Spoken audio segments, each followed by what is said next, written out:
Welcome to another episode of Pixels to Politics. I'm Blackheart, joined by my co host Dougie. Tonight, we're covering some of the most critical and timely issues on the global stage.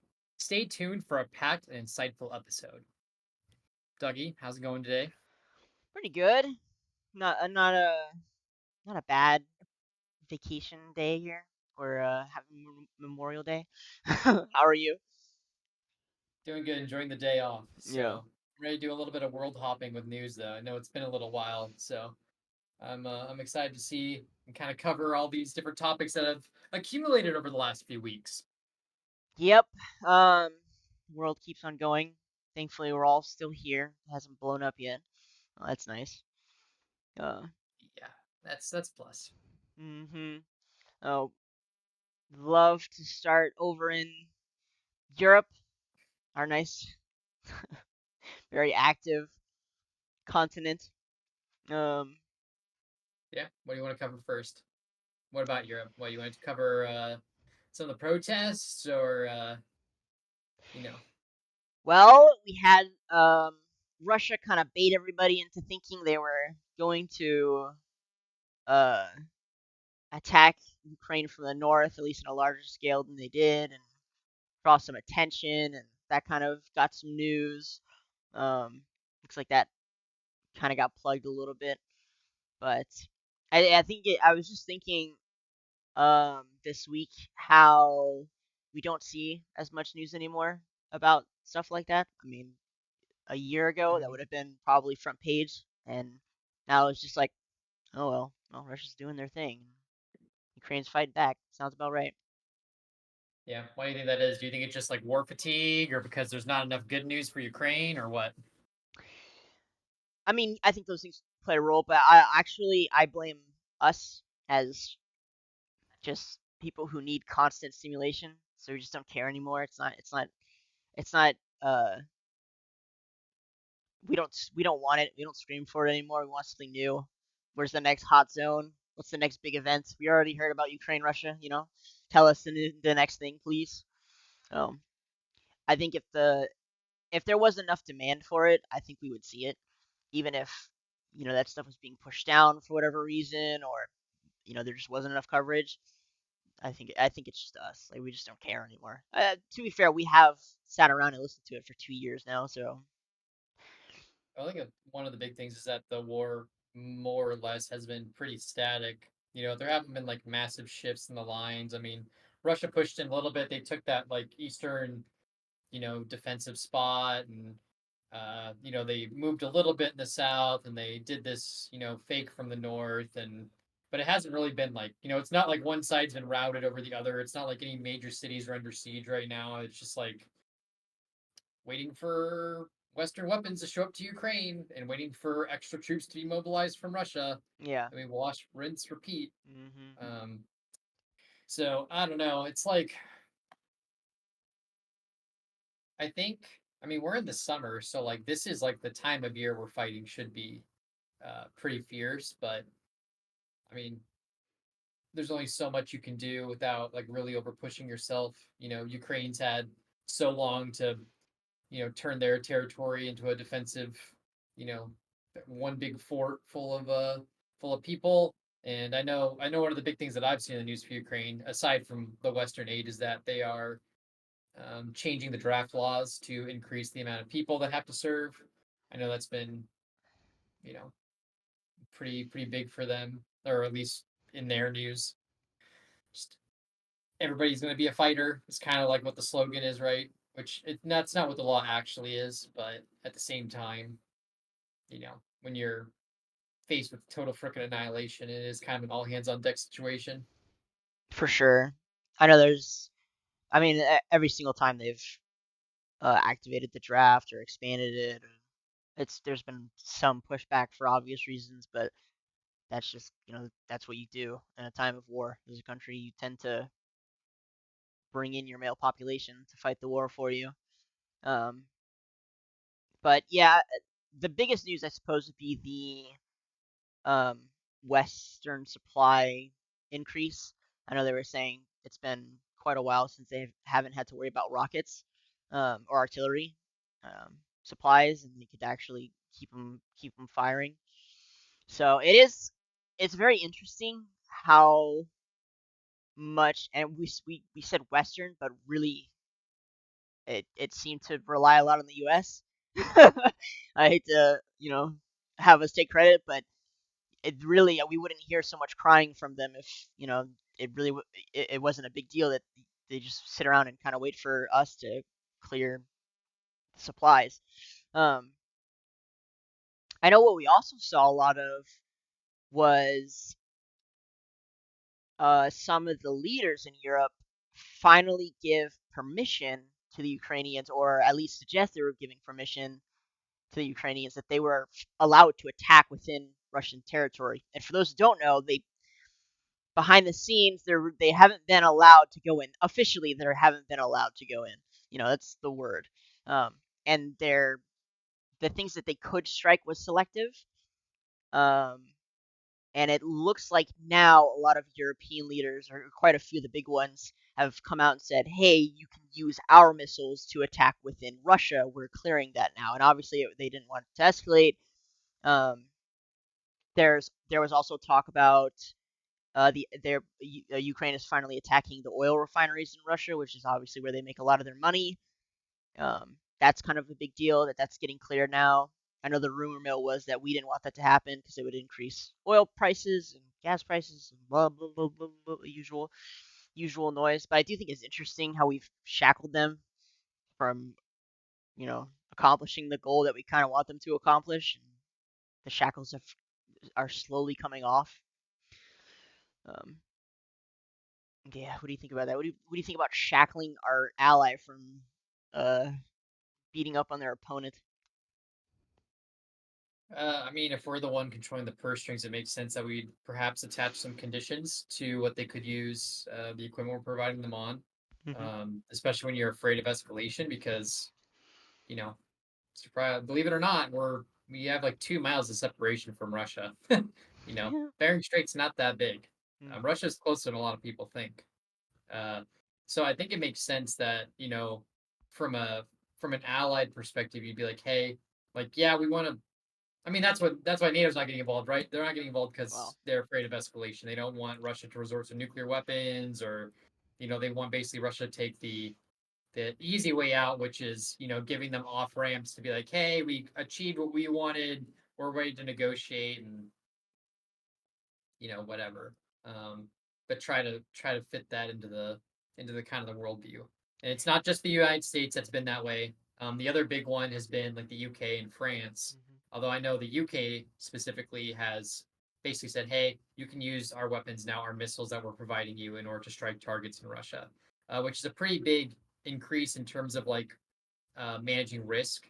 Because at that point, you're giving Russia the justification to say, oh, like you struck one of our cities and killed our citizens, non-combatants potentially, by providing Ukraine with these missiles, and like let's say they hit a school with it, then Russia can go, oh, you just blew up a school with our missile, or oh, you blew up an oil refinery with that missile, and these are non-combatants. Why would you do that, you heartless monster? And try to drum up more support or justify doing things now against potentially British uniformed personnel or their civilians or whatever. I know one of the more recent pieces of rhetoric coming out of Russia is that they're considering. I think they said after the UK, said that hey, you can strike targets in Russia. That's like, oh well, then does that mean we get to strike, British individuals that are in Ukraine? Like, what if there's like some British NATO dudes, training some of the locals on like how to use weapons? Like, does that mean that we can strike them? Or like, what if they're just chilling near the border? Does that mean we can strike you now? So that's kind of like where the risk calculation kind of comes in. We'll see how that plays out. I don't think Russia wants to escalate with NATO either. I mean, they're struggling in Ukraine. I doubt they could be like, oh yeah, we can take on all of NATO. That seems reasonable. I don't think they think that at all. But they do. It makes them sweat. Like basically, it's just ratcheting up pressure on Russia to be like, okay, we gave you the easy off ramps for the past year or two. Now we're gonna start ratcheting this up because you're not playing nice, and we're gonna keep pressuring you and pressuring you until you cry uncle. That's what they're doing. So For sure. it I works. the amount of control. I mean, it's a war, right? It's a war, but really, the gloves have not been thrown completely off yet. Um, so I feel like we're just kind of waiting for that moment, like you said, like maybe the Storm Shadow missile, which is the not Ukrainian, the UK's um, long range missile, cruise missile attack. It hits a school on accident, and it kills a bunch of children. All of a sudden, yeah, you're right. There are whole facilities in Ukraine that house um, UK personnel, either for training or just for whatever other activities. So all of a Hmm. sudden, those targets become legitimate. And that's already something they've said. They've made that pretty clear. They're like, oh, okay, well, if you do this, we're gonna do that. Um, and we know They that haven't these done it yet, though. targets. I mean, they'll say they'll do it, but they haven't. I know it's just, and I think that is makes things harder because at some point they could, right? Like they probably will. It just kind of makes sense. It makes them slightly more unpredictable, just because you don't know which time that they say that they mean it. It doesn't help that the media also runs away with their like I don't know, like Colbert types or uh what's the name, the talk show host mayor, or just like random hosts on TV that don't really know what's going on, but they just say random shit like, we should nuke them, and then the Western media goes, oh my God, this newscaster said we should nuke them, they're gonna nuke us, and they're just that kind of nonsense. Also, kind of muddles the actual news. Um, Yeah, I don't really listen to that too much. I don't think anybody even. I don't think anyone wants a nuclear exchange. So for like sure, that, people who say that are stupid, and you should just not listen to that person anymore. yeah, but Well, just go nuke Russia. Oh, okay, yeah, that makes sense. Yeah, for sure. Yeah, okay, yeah, sure. That'll work out the way you think it will. Fucking bozo. I don't know. I don't know. But there's the escalation now that they've been given the green light to use long range missiles to attack within Russia. That's been pretty much all but fully given, I guess, and it's open. Speaking of the UK, uh, Rishi Sunak has come out and asked for early elections um, to take He's the place on. PM, right? He's the prime minister, yeah. Yeah. And for those who don't know, the UK had a really fun 6 months at some point where they went through like 3 or 4 prime ministers, which is just completely absurd. Ever since Boris Johnson, right? Yeah, Bring ever back since. Boris. Bring back Boris. Yeah, I mean they were just suffering from so many problems economically, and just you couldn't imagine. It was terrible. They were in complete disarray, and they were just electing prime minister after prime minister, cycling through them. Rishi's been around for quite a bit now, and I think they've seen some improvement. It's still kind of rocky there. There's a lot of topics that are like they they just fight a lot. Um, but yeah, so he's calling for an early election. I love the rumor mill that's come from this because it's been like, oh, he just hates this job so much he wants out. He can't be bothered anymore. Um, I Dude, saw why would another. you want to be prime minister of the fucking UK when like it's just been disaster after disaster? Dude, I wouldn't want that job. Fuck that. I don't think a prime minister has the power necessary to fix all that's going fucky right there. It's kind of crazy though. I mean, that's an important role, right? Like that's a really important role. You feel like most people would be like, "Oh, that's a powerful role." I'm PM of the UK, and that's crazy. Like I want that job. Nobody wants that job. Everybody's like, "No, no, no, no, no, no." And the two like leading candidates to replace him, like nobody really cares for. I don't even know their names personally. I know it's like a right wing leaning guy, and then the Labour Party, and they just don't seem to have solutions for the problems either.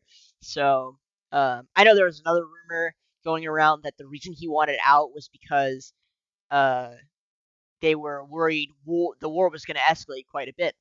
Um, excuse me, coming here in the next few months. I think it was like July or something, June or July, like May the latest, and that he didn't want to be a wartime president, and that was why he went out. Again, it's a rumor. It is what it is. People are going to speculate like crazy.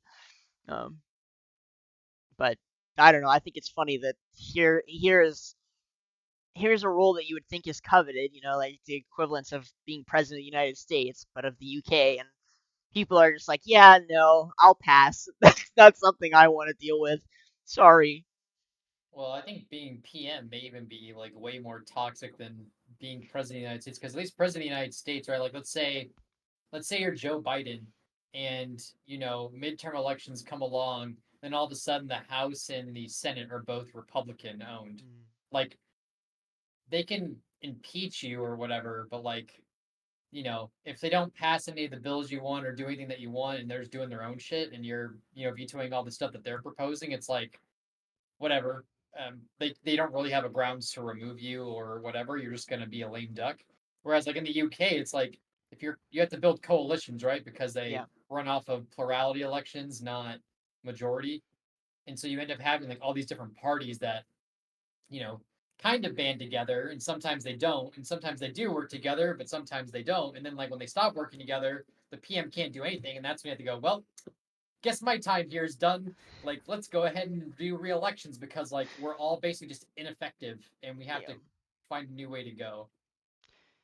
Yeah, I don't see how they get out of that mess. Maybe there's some miracle guy who comes up and they vote him in and it's fantastic, but I think it's For so them, it's funny. just been like downhill since Brexit. It feels like their problems have only worsened since Brexit. Like their economy's gotten worse. They've had a lot of immigration problems, and a lot of that stemmed from Brexit, right? The UK's always had their own um, sort of like uh, border border policies and like keeping track of who came in and who came out.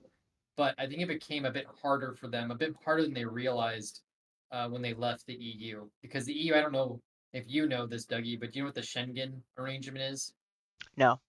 Mm-mm. So the Schengen arrangement is basically an agreement by the European Union member states to be like, hey, the states that are in the middle of Europe don't have the same immigration problems that the edges of Europe do, right? Like the Mm-hmm. ones that border like Russia or the ones that border Africa or the Middle East. So all the interior countries basically pay the ones that are like on the outside to like help border security because the Mm. Schengen arrangement also says, hey, if you are a citizen of or have a visa for like one European country, you basically have it for all of them. So like once you're in one of these countries, you can just go across willy nilly. Not every country has like super strict borders. Like some of them still run their own borders, but like they still kind of kick money to the outer side ones, right? And so the UK, being an island, has always kind of run its own thing. But I think they found that like once they left the EU and they stopped benefiting from like all the things that the EU provides, they were just like, ah, shit, like this fucking sucks. This sucks a lot. Like we don't get preferential economic policies. The pound is doing worse against the euro and the dollar. Our immigration's getting all fucked up. Like we can't freaking keep a freaking government together to save our lives. You know, the queen died. It's all just been downhill. Yeah, I mean, hopefully, it was probably always going to get worse for them before it got better. Hopefully, they hit an upswing here at some point, but I almost kind of wonder if they would ever, they being both the UK and the EU, I wonder if they would ever consider because like there was no like real like mechanism for them to leave the EU, right? Like they yeah. never like worked that into the EU charter, right? That was like one of the big things. It's like, well, can you even leave the EU or like can they force you to stay? So it's like I wonder if there would ever be a leader that's just like, hey guys, like maybe we should get back together. It's like getting back together with your ex. Like, hey, okay, hey, you want to like let us back in? Hey, Well, I changed my hey guys, mind. Whoops. hey, I know we've been on this break, and I've been finding myself, but I'm ready to settle back down. For real this time, guys. I'm curious how they haven't made like any moves to like move closer to the U.S. or some of the other kind of separate um countries that aren't in BRICS or um or the EU. They've just I admire them for going at this, solo bolo. Uh, but yeah, they do seem to be struggling quite a bit. Uh, so I don't Yeah, I know. mean, I don't know. They value their independence and they want to be viewed as leaders. And I felt like maybe at certain points they felt like in the EU in particular they weren't treated uh as an equal partner or like on the level of partner that they felt they were.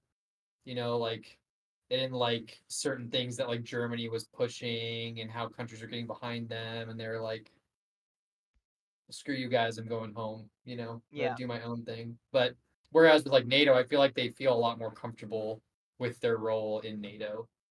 So that's why like they left one but not the other. They were Mm, just benefiting from one. They felt more than the other. Like they just were like, I'm trying to remember because it's been a little while. I feel like there was some talk um when they were initially planning on leaving where they're like the economic policies put in place are hurting like British manufacturers and hurting British products.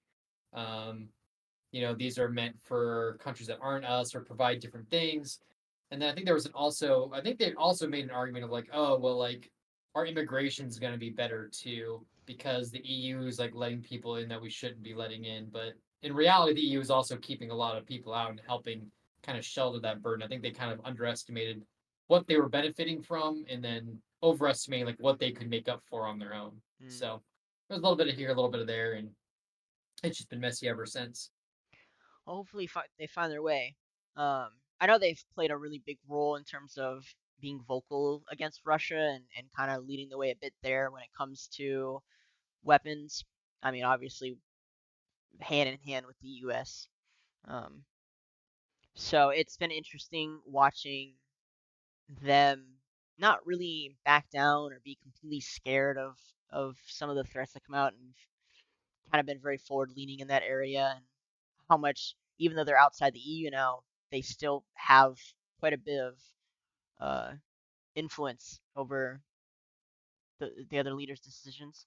So that, I wonder if that also kind of plays a role in terms of getting Macron, the president of France's, energy up when it comes to. I know he's your favorite. He's your favorite politician. Um, but Hey it man, Whisper's doing it, man. He did so good. The one thing you were known for, and you fucked that up. Good job. That shit's so funny. I love that so much. But yeah, I know. After the UK announced that it was okay for Ukraine to do the boom boom inside Russia, Macron came out and he's been very vocal about their support too. So Yeah, um, well, a lot of times they're like, "Hey, if one of us is gonna do it, we should all do it." You know, like, you guys okay with this? Oh, yeah. That's fine. Yeah, no, it's been long enough. Go ahead. yeah, fuck it, why not? Go ahead, We go gave him ahead. he passed the peaceful off ramp, and now we got to start ratcheting up the pressure because after a couple thousand years of just constant wars on the European continent, they've grown kind of used to not having to worry about that for the past few decades.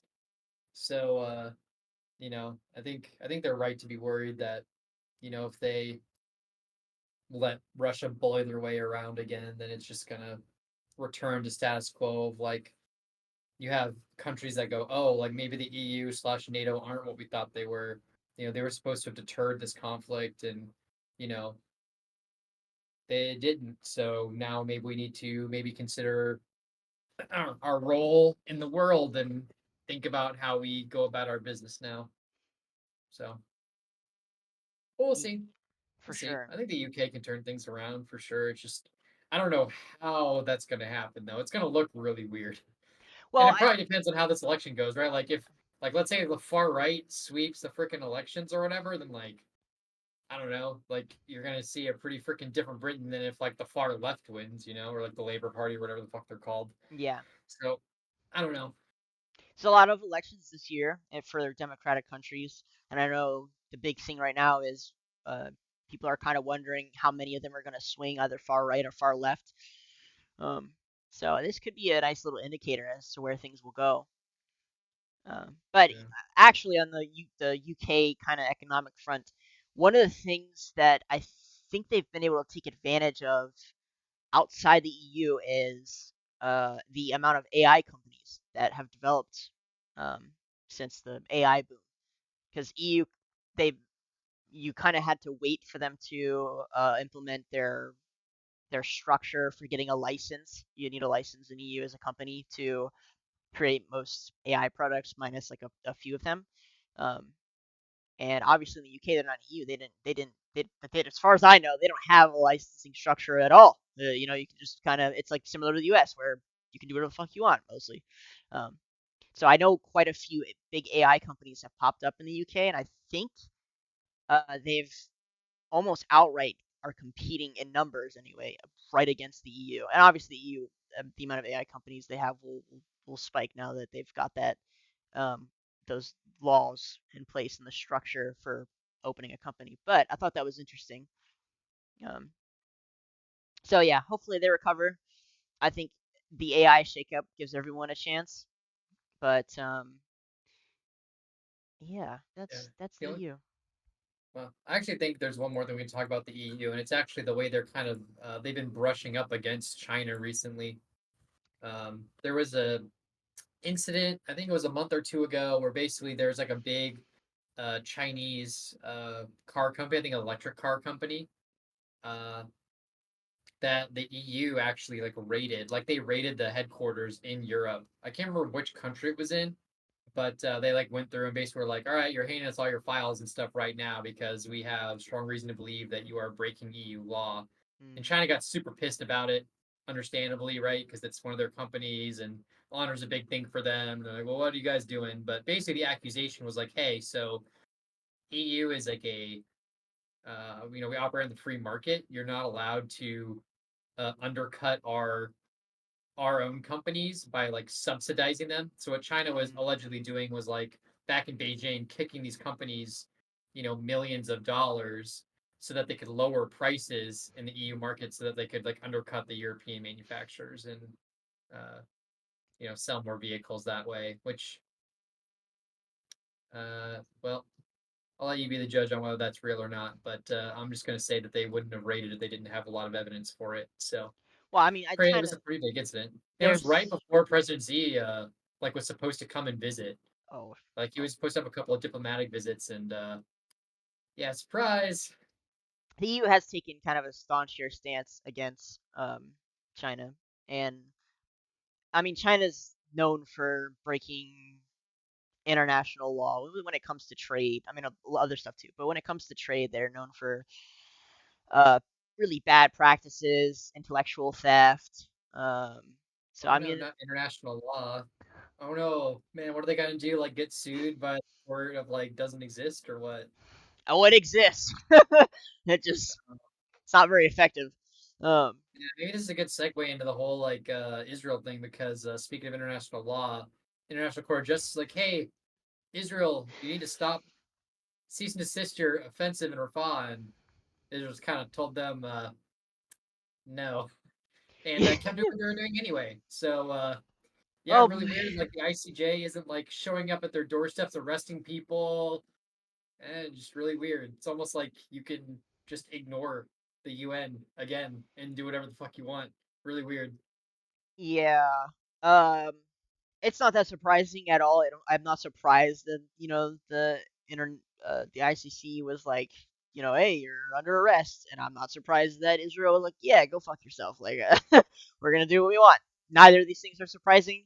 Um, it seems like the U.S. plays a more influential role over Israeli policy than the international courts, and they've told us to go fuck ourselves. So, I mean, it's not at all surprising. Um, I don't really expect Benjamin to be visiting any places that would even try and arrest him.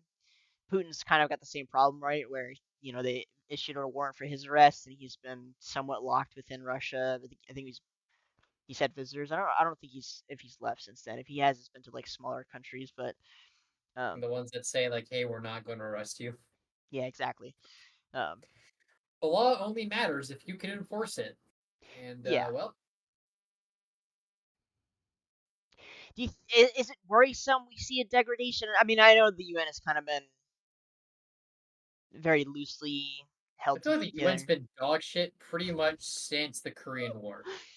That's Dude, that fair. was when the UN was like, it was popping. Dude, you had like Mm. a huge multinational coalition come in and like save South Korea from North Korea. And then randomly fucking China shows up with like a couple million soldiers that don't have like weapons or food or anything. And then we start to see a stalemate. But like, that was like the last time that I feel like the UN has like really altered the course of anything meaningful. Like, I mean, yeah, they have like assistance programs and humanitarian aid, and like, that has done some good in some places. Usually in the more developed parts of the world where their aid is used and like rationed appropriately, and actually has a positive impact other than just like keeping certain mouths fed. But like, I mean, fuck, I feel like the UN, like when they aided places like in Somalia during like the big Somalia crisis in like the 90s or 80s or whatever the fuck that was, it was like, oh, um, all these fucking warlords are like stealing these food shipments and airdrops and stuff, and like the people that actually need it aren't getting it. Same thing with Haiti, right? Like the UN had like a pretty Oh big man. presence in like helping Haiti and like, Helping Haiti. I mean, they brought disease to Haiti with that mission, with the first mission or second mission. I can't even remember how many there have been at this point. But they've been known every time they show up in Haiti to just make the situation worse. It's like a known thing. It's like a running joke. I mean, not for the 4 people who live there, but it's like a running joke that every time they show up, they just make the situation 10 times worse. They showed up, they ended up spreading. I can't remember which disease. I want to say it's like West Nile or something, but they like spread a disease. Um, there's yeah, I also mean, been a huge, like cholera has been a huge problem there too. yeah, May have been cholera. that it's possible. I think you're right, but I mean, yeah, it's not. You're right. It has been a while since they've done something super impactful.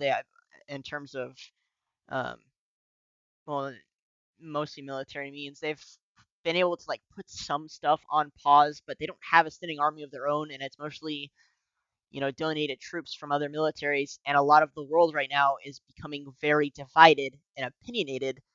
Um, and population wise, the West is kind of outnumbered in this area. So there is a lot of disagreement here. The U.S. Uh, ahead of the ICC does not. You have to like sign an agreement, right? That the ICC has lawful authority over you. The U.S. never signed that shit. We Yeah, I don't. wonder why. Yeah, well, we police our own people. We're not going to turn over our. We're not going to turn over our own people. Um, I think a few of our presidents possibly could have come under a warrant themselves, but um, yeah, it's not a surprise that these leaders are just kind of like, I mean, what the hell are you gonna do about it? Like, no, stop it. It wasn't just Benjamin Netanyahu; it was also Hamas leaders, and I think what the main guy is in, I want to say Qatar or something, or I think I don't know. I just feel like that whole statement, like, doesn't matter if it was both sides, one side or the other, or whatever. It's like it's the equivalent of like some random like 12-year-old going on Twitter and being like, "OMG, Palestine, Israel, stop fighting, heart, heart, heart," and then like expecting that to fucking work. yeah, Guess what? These people fucking hate each other. They're gonna keep fighting, and you don't have the guns or the manpower or the economic pressure to fucking stop them. No, okay. Well, they're just gonna keep fucking going at it. yeah, I mean, I think this. Yeah, go ahead. I was gonna say I think like not just from the ICJ stuff, but like even backing away like further, I think we as Americans who have grown not only like in the present day, but like throughout our history, like we haven't had neighbors nearby that like have ever been a threat to us. Like Well, not ever, ever, ever. like, I mean, a threat. pretty much never. I mean, Pretty much never. we've had Have to we ever been fight. afraid that Canada's going to invade us or Mexico I, or any of the countries in our hemisphere?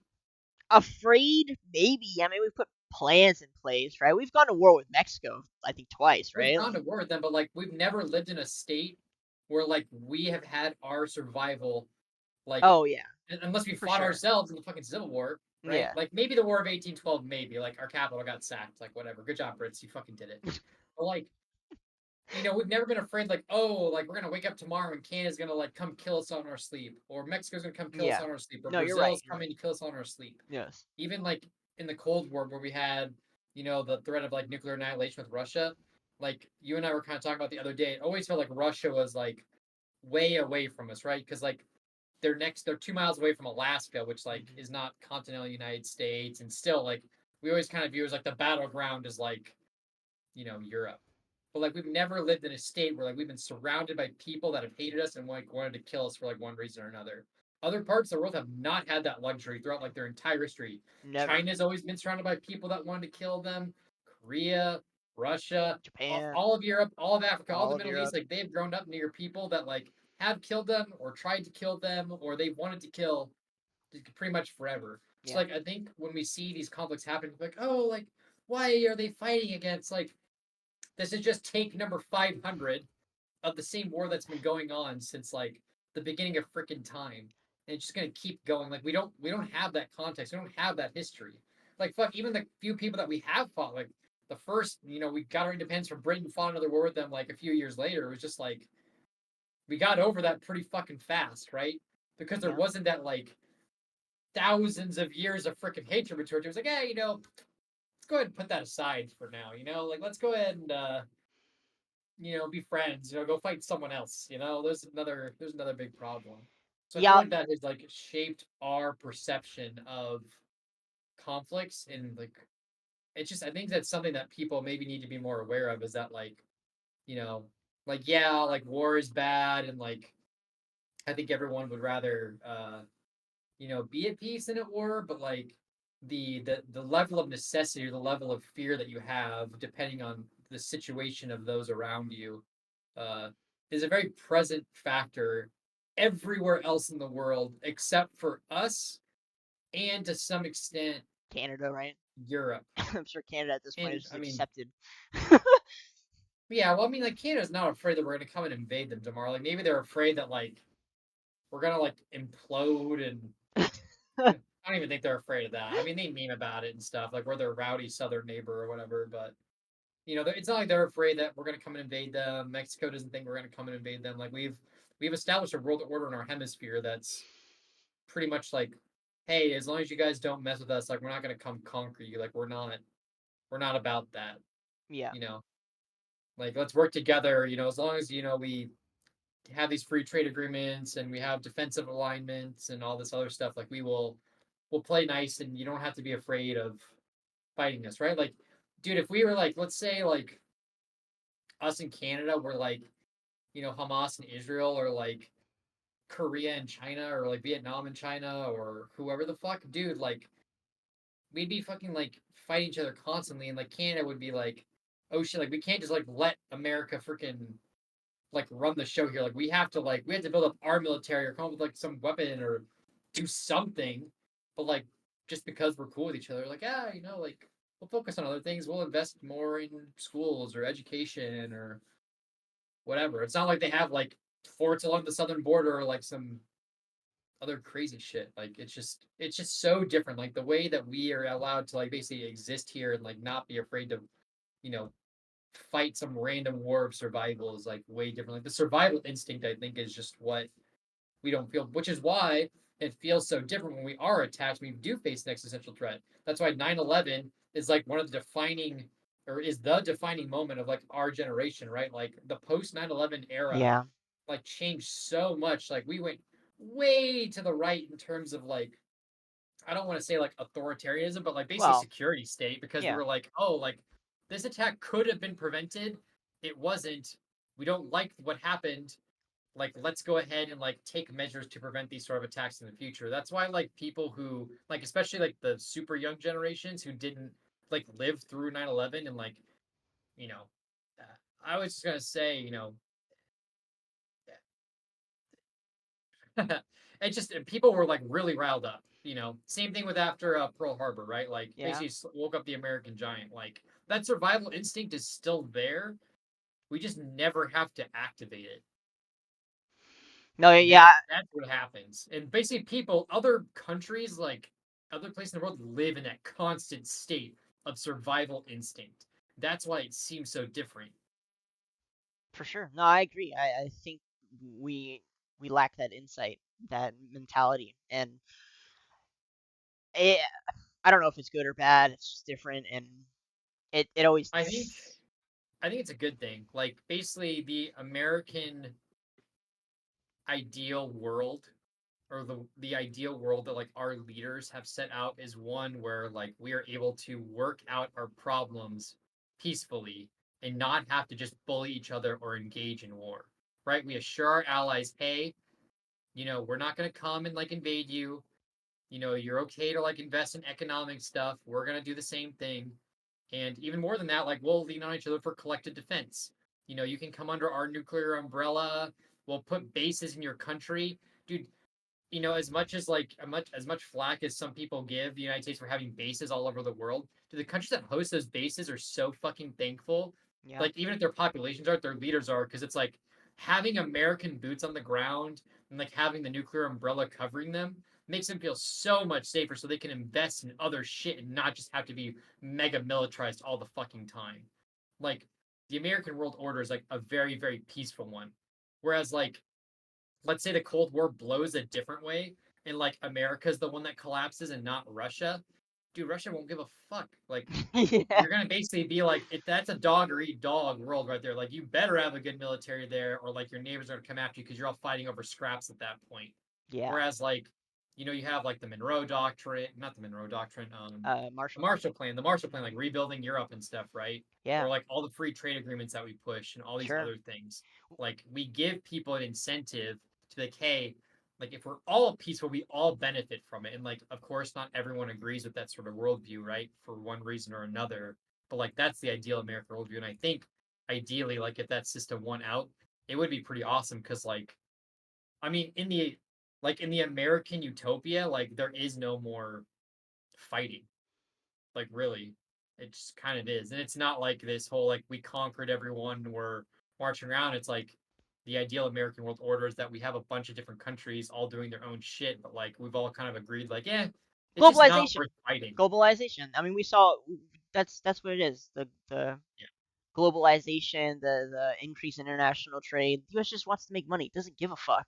It doesn't care about the war stuff. And you can always, there's that philosophy of judging a person on how they treat their enemies. And I mean, you can just take a look at our enemies, our past enemies, Japan and Vietnam and Germany, and how how our relationship is with them. And the fact that we have a positive relationship with Vietnam is fucking insane. That's dude, I so think it's crazy. crazy that we have a positive relationship with Japan, dude. Like Oh yeah, I mean, we yeah, like that's true too. we dropped not just one, but we dropped two nuclear bombs after firebombing most of their country, Yeah, after like four destroying all years their of boats, freaking, yeah, blowing up all their taking all their boats. islands.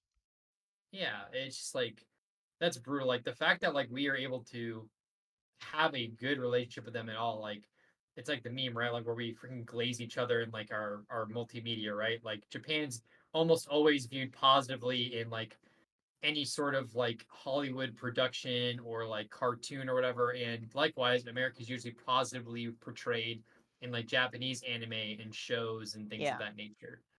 Like it's crazy. yeah, and And we nuked them. Like yeah, we nuked them twice. Like that's crazy. I yeah, can't imagine like if somebody ever I mean like we killed more people with that than like, than what died in 9/11. And like look at what that did to us. Like that's freaking wild. But like the what happened after that event is what really smoothed things over, right? Like we are like, all right, we're gonna cleaned it up, help rebuild you, cleaned it up. we're gonna protect you, and we're gonna like work through like it was like basically like you get back together after like a really bad breakup. Yeah. Not to like keep making it all about relationships or whatever, but like that is kind Are of what you it all right, is. dude? Are you okay? You going through something? You want to talk about it? Not this episode. We can make another episode out of that. Sure. Um, no, and I think there's just just to touch on some of the other things you said. I think a lot of people talk about NATO as this like offensive monster that's threatening all these other countries, but NATO has been probably more effective at keeping the countries within it from fighting than it Like Greece has. and Turkey. Exactly. Yeah, like Greece and Turkey. I mean, it's not like France and Germany have known to be very um, nice to their neighbors. Um, And again, Greece and and the Turkey is a good Balkans. example. Sure, the Balkans, like you know, these places have always fought against each other too. I mean, we're talking thousands of years of them fighting each other. Um, and NATO, Multiple thousands of years, yes. yeah, and NATO has been very good. In my mind, it's way more important that NATO exists not to fight off our enemies, but to stop our allies from beating the shit out of each other. Um, That does help. Yeah. like, You also have, I mean, even outside of NATO, like look at how relations between like South Korea and Japan have improved. I mean, they've oh hated my each other god, for thousands of years yeah, again, yeah, and have done really fucked up shit. Even within the last 100 years, they've done like really fucked up shit to each other. And like, at one point, I remember like when I was like super young, like maybe like elementary school or like middle school age, I remember like reading that like basically both the politicians were like, well, we're never gonna forgive each other. Like, we'll work with America, but like, we're never gonna like meet. Like, our heads of state are never gonna meet. We're always gonna like butt heads at them. And like, as of the last like handful, maybe 10 years, that has even gone down where like their yeah. heads of state talk to each other It's and almost gone. I think they're like completely cooperative with each other when it comes to working against North Korea and China. Like I think there's they're there's still close. some prejudice for Sure. sure, but like it is way better than it was even a few decades ago. Like Yeah. it's and that's just the power of using your weight not to like basically pick a favorite. Like I imagine that like if Russia were in that scenario, basically they would have picked which side they wanted to win, thrown all their weight behind it, and then one would have just beaten the shit out of each other, conquered it, taken what they want, whatever, and then they'd either like literally annex it or they would like install a friendly government to what they wanted, and then that is how they would solve the problem. It wouldn't just be like a hey, like flick them both on the ears or like you know, use whatever means of negotiation you have, right? I'm sure the military bases there are one thing, but then you also have like, hey, like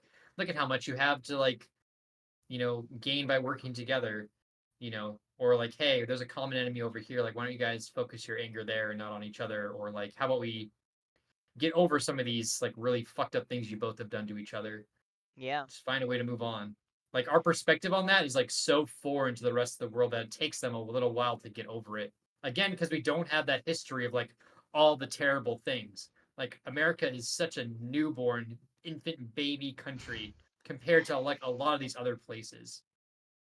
And so they hold on. Like a lot of these like sort of honor bound cultures that are super old just struggle to be like, well, like how do you fucking get along with like Great Britain after, they fought you twice, like you've hated them since your founding, and you're just like, yeah, that was only like 100 years, like that was fucking nothing, Yeah. like I do think the ideology of the U.S. kind of. I know I've talked about this quite a few times, but the ideology of our Constitution and kind of in general, it's not like really based. Again, it's not based on a single culture or um, a religion um, or ethnicity. It's very open and it just kind of allows for progressive thinking. I guess is um, the best way to put it. But there's a lot of incentives for these countries to hold on to any of those values, but most of them hold on to all three of those values that have been around for them for quite a while. That's like their identity.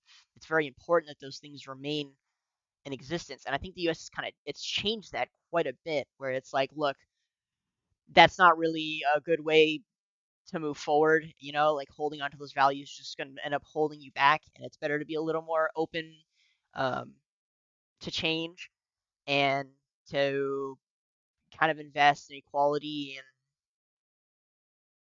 and just yeah, just focus on bringing in money. We just want to make money, man. The more friends you with, the more money you make, right? Like money, money, money.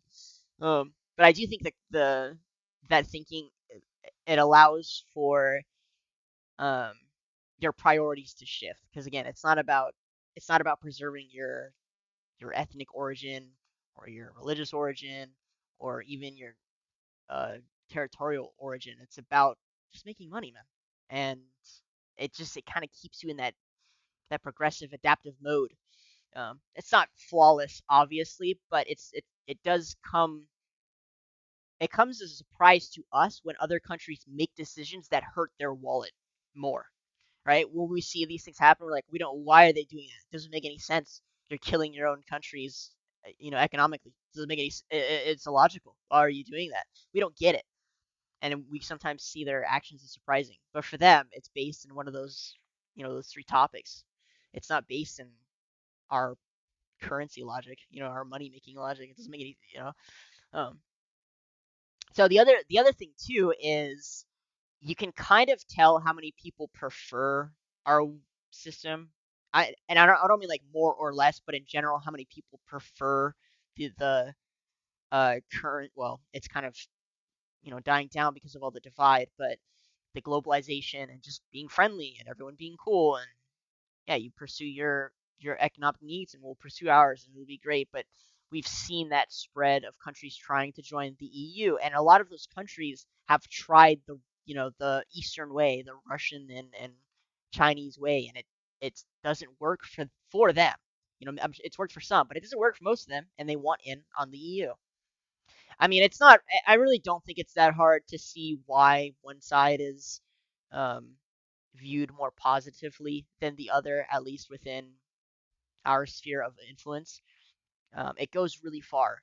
It spawns from here, and it goes very far into EU. It goes very far into Asia, and it's not, in my opinion, it's not hard to see why. And there are a lot of obvious signs that a lot of people outside our country and even outside the EU want in.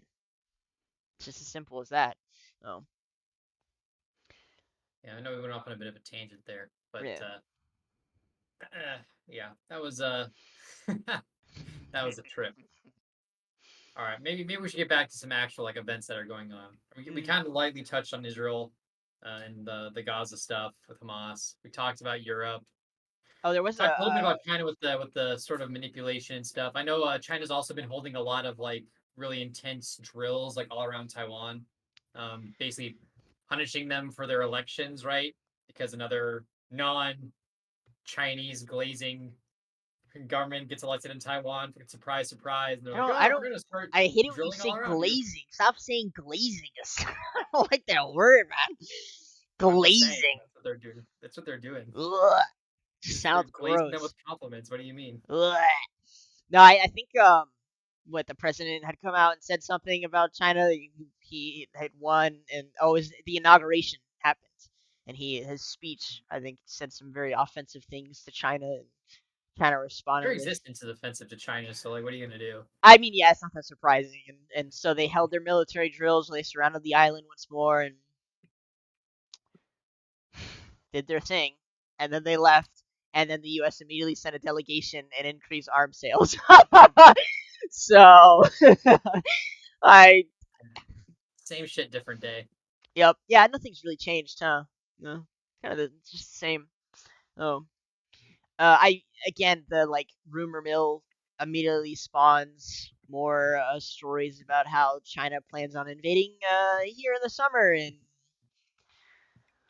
I I don't know like where they get this information, but again, it just jumping back to the cycle of news and how we no longer care.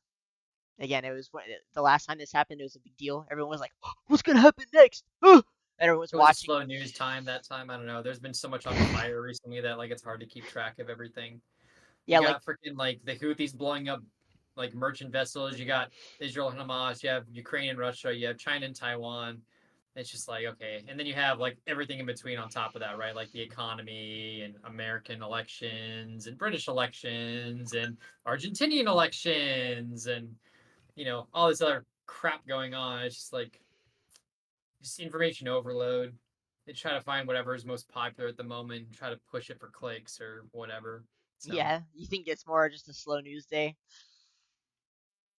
I don't know if it's slow news, but it's like there's no meaningful progress behind it, right? Like, yeah, China held these drills, but like, dude, there's like three aircraft carriers like not far away. Yeah, Like, do you want like they don't want the smoke. Like it's just like yeah, they'll say like, oh, we're pissed and we're going to, control it and blah blah blah, and it's always been a part of us. And then it's like, okay, man, like go ahead then. Like square like, up. we'll do it later. We'll do it soon. We're gonna be ready by this summer, and then that summer comes next summer because, like, whatever. it just doesn't matter, man. for sure. I do think the more inevitable event would simply be a metaphorical or literal curtain um, between. I keep calling it East and West, even though there's a lot of Eastern Asian countries that are kind of siding with the West.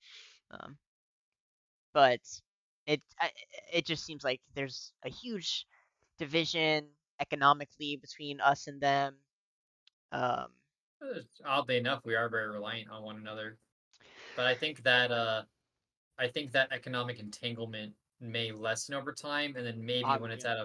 at a maybe if we decoupled enough, there like a likelihood of war would increase. But You think so? I I think feel even like more than that, it's like just to the point of like, hey, they said they're gonna do this, they said they're gonna do that, or they're holding drills. Like, why aren't we freaking out? It's also like, do we know? Like, I don't. I think it's maybe lost on a lot of lay people how much an amphibious operation would take for success, and like all those signs are very easy to see, and they're really, really, really hard to hide. And let's just say that we would have people watching, and we would know if it's going to be real or not. that's fair. That's fair. You're not. Yeah, Like, there's a difference between like having 100 planes go out and doing drills or whatever, and then there's a difference between like mobilizing millions of personnel, whether combat or logistical or whatever, getting ready to go take on. And amphibious operations are like so difficult to pull off. Like, they almost always go terribly for whoever attempts them. yeah. No, that makes a lot of sense. Um, yeah, it's fair. It's just fair. So it's just interesting, I guess, that it's happening. You kind of like you don't really want to talk about it, but at the same time, you feel like you should just drop a note of it, like, that happened again. It happened again. No, look, Venezuela said they were gonna go take that Essequibo region again, and oh look, you know, whatever, man. A lot of it's just like very low impact compared to like what other things are going on. For But sure. I don't know. We have some stuff in local news. We have a little bit of AI, the Scarlett Johansson thing. Oh yeah, would you like to explain the debacle there and like what the controversy is? Well, actually, I want to start off on a high note of this summer we're gonna get autonomous agents, and I'm sure people are like, "What the fuck are you talking about? What is that?" um, so the easiest way to just kind of throw it out there is it would be like Surrey, and I don't want to say her name, but she works for Amazon, if you Her. know what I mean. Mhm. um, but those features would be on all the time, so your phone would kind of just be on all the I think time. my Google, I think my Google Pixel already has that. Like, Google Pixel Oh, has Gemini in it now. wow. Okay, so yeah, that's good. Not that I use it, but it's there. So these features would just be on all the time. Um, I'm sure it'll just be a button on your phone to activate or some stupid thing when you just turn it on, and your phone will basically always be on, and you can just talk to it. You just tell it, hey, send text to blah blah blah, saying, such and such, and you're probably like, that already exists. Not really, because it exists in a programming form, um, and we all know how dog shit that is, right? It doesn't really work. It's gotten a lot better since it first, debuted, but the AI form, it will be a lot easier to upgrade um, and implement, and it's already more advanced than the current programming setup. So that'll be here this summer. OpenAI debuted theirs, and it had the voice of Scarlett Johansson. And this is a big deal because they had previously asked Scarlett to. Um, It's not quite right. I think there's a minor detail that we need to clarify. oh yeah, sure. What is it? So, OpenAI's version is not using Scarlett Johansson's voice, but they have replicated pretty much a voice that is very, very, very similar to hers Yes, yes, after offering her to voice it herself, and she rejected it. yeah. And this, I think, so if I had to guess, just from my knowledge of AI and how it's developed and used, it's not hard without using any source information, any of her voice, to replicate it. It wouldn't be hard to do. Um, So it kind of brings up this question of, well, if they didn't use any of her voice lines or recorded voice, is it still okay to? And I've been seeing this a lot where people are seeing quote unquote images of them, or people who look like them, AI generated images who look like them, and they're getting upset. And there again, there's this question of, well, if you can be replicated without using your source image or source voice, is it still legal? Technically, I think it is. Technically, I think it's still legal.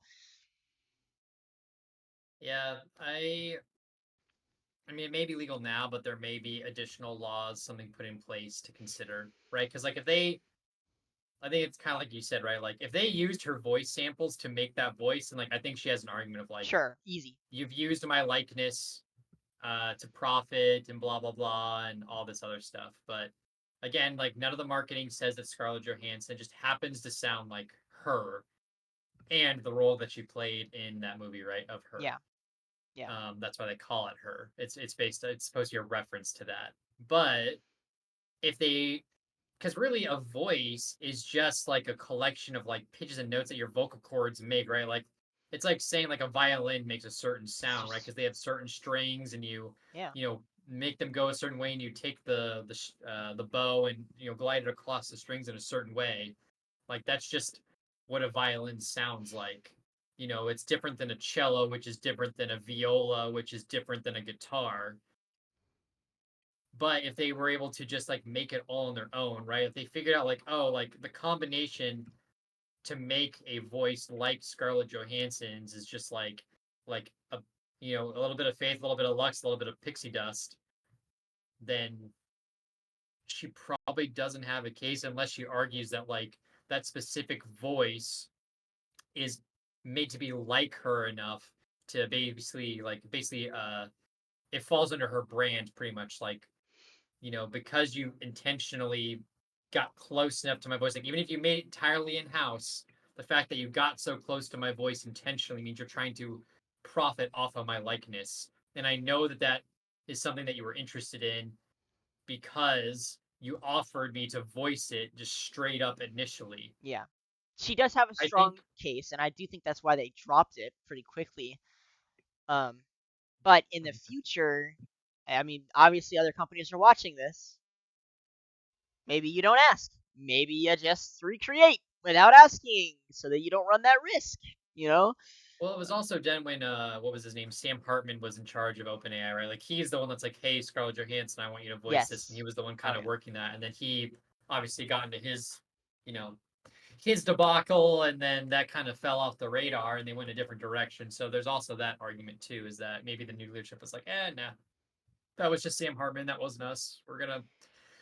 I don't know all the particulars of like why she didn't accept or why that got changed or whatever, but I do think this will be like a very important case. Like, this may be the one that kind of sets the tone for how AI will start to liken themselves. Because, like, for example, like let's say you're like a radio host, or like you're a I'm trying to think of like other like voices and stuff that are like super well known. Like let's say like the Mark progressive Hamill. like guy. Yeah, Mark Hamill, right? Like let's say like they're able to replicate his voice, and now instead of like paying Mark Hamill to voice the lines, you just pay the AI to do it. Like, oh, it's not Mark Hamill, it's just him. You know, Yeah. him, the freaking It's voice mod that I yeah. made. It's like It's not Mark, it's it's Clark. It's yeah, Clark Bamble. yeah, yeah, with a mustache. Yeah. Yeah, I don't know. It's interesting. I do think for people who are as famous as her, it's a lot easier. I mean, again, I've seen this kind of case popping up all over the place right now. Um, TikTok influencers in general, Instagram influencers, their images are being.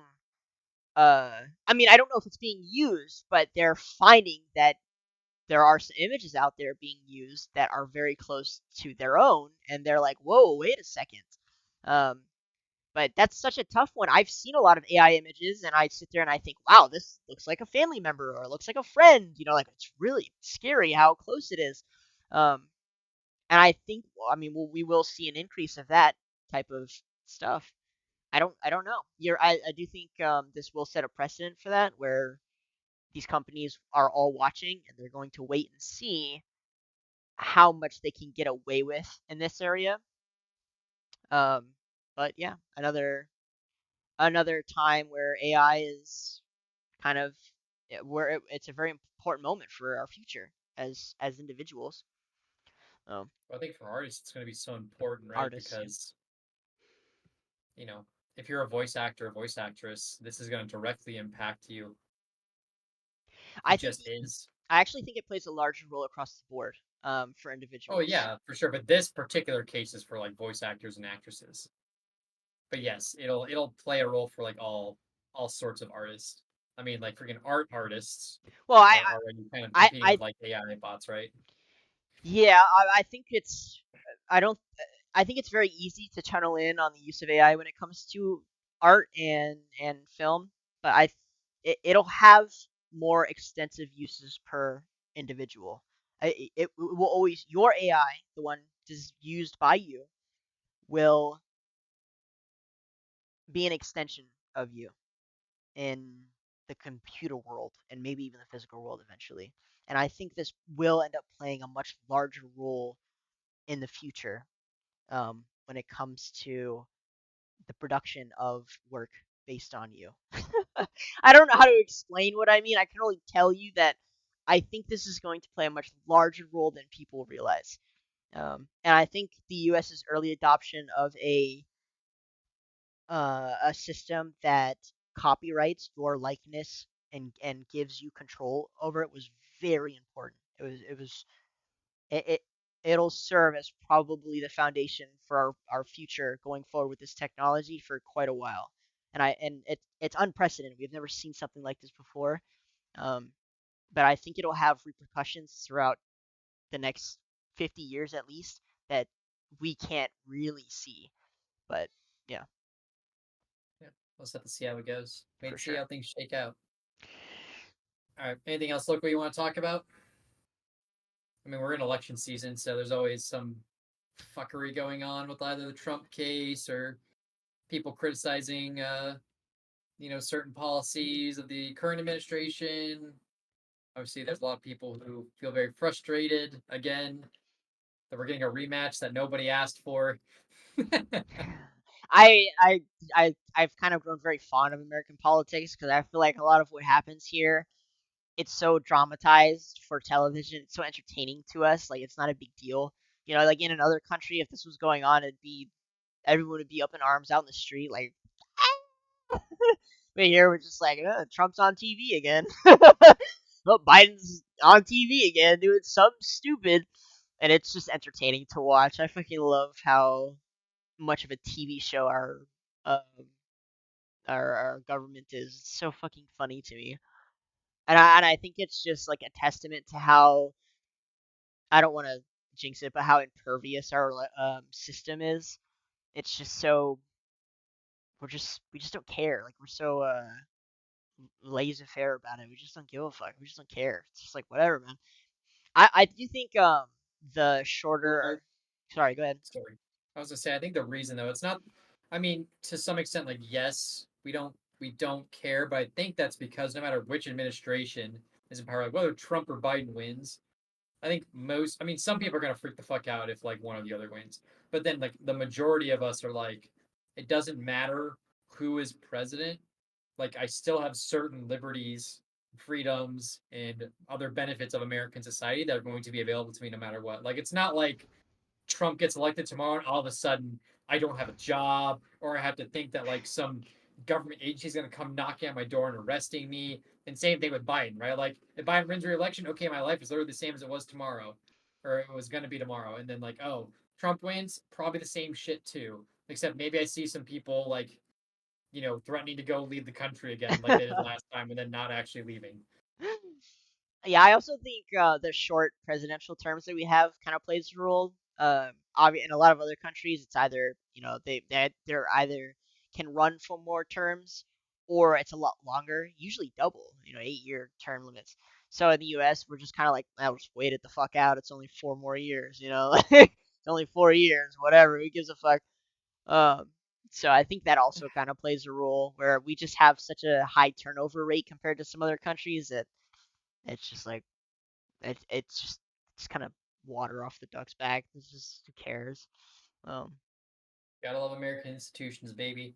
We can survive presidential assassinations, impeachments, resignations. yeah, Uh, economy still keeps turning, baby.